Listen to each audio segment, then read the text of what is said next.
it's a painful honor to be here at such a critical moment for Gaza and for the Palestinians as a whole. 710. This is the number of days of absolute horror that the people in Gaza have endured. 65,000 is the number of Palestinians ascertained killed, including of which 75% are women and children. In fact, we shall start thinking of 680,000 because this is the number that some scholars and scientists claim being the real death toll in Gaza, and it would be hard to be able to prove or disprove this number, especially if investigators and others remained banned from entering the occupied Palestinian territory, and particularly the Gaza Strip. But if this number is confirmed, 380,000 of these are infants under 5. 1,581, this is the number of health workers killed in Gaza. 252 is the number of the journalists, your colleagues, killed in Gaza. And 346 is the number of UN staff killed in Gaza.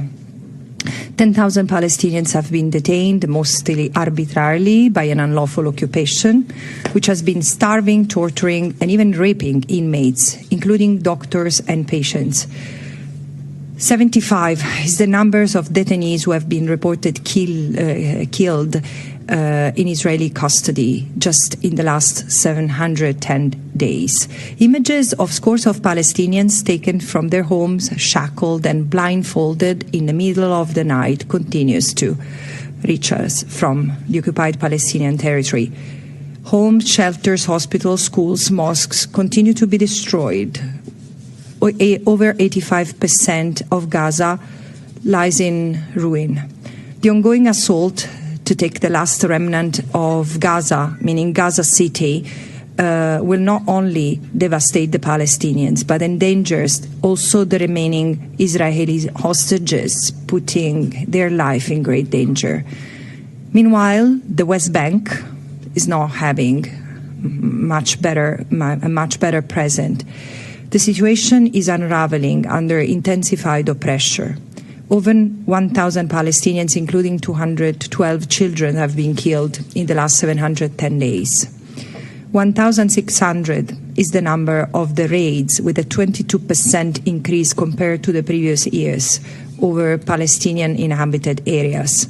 And so the numbers of targeted killing is also going up, which is the most severe since the Second Intifada, with the full destruction of refugee camps, and 40,000 Palestinians have been forcibly displaced. In all this, annexation continues unabated, with family entering multiple times of cycles of displacement, facing the expansion of settlements and outposts. No space is safe for Palestinians, but no space is safe for international law under this brutal occupation. And behind every statistic is a human life, a story cut short, a family broken. The trauma and grief will last generations. Meanwhile, far too many states continue to look away, normalize the suffering, and they even profit from it. Arms, trade, and diplomatic engagement with Israel continue unabated. And this is not just morally wrong, this is unlawful. As I argued in my last report to the Human Rights Council, this genocide has become profitable, unfortunately, not just for some corrupt private entities. And this is not only Israel's crimes, this is a world's crime sustained by silence, complicity, and the supply of funds, weapons, and political cover. History will remember, because it's not that this is the first genocide that is been known. No, the Holocaust, the genocide in Bosnia, the genocide in Rwanda were also known to the people of the time. But this genocide happened because the world didn't care enough to stop them, like today, or not. But today's genocide has something different. It's openly incited, cynically denied, and relentlessly supported, armed, and weaponized, while those who oppose it are silenced, beaten, criminalized, and smeared. This is why I say this is the shame of our time, and the collapse of the international legal order lays in this moment, not only for the Palestinians, but for all of us. So I asked prime ministers, presidents, foreign ministers, so-called world leaders, how do you sleep? When will you act, truly act beyond the words?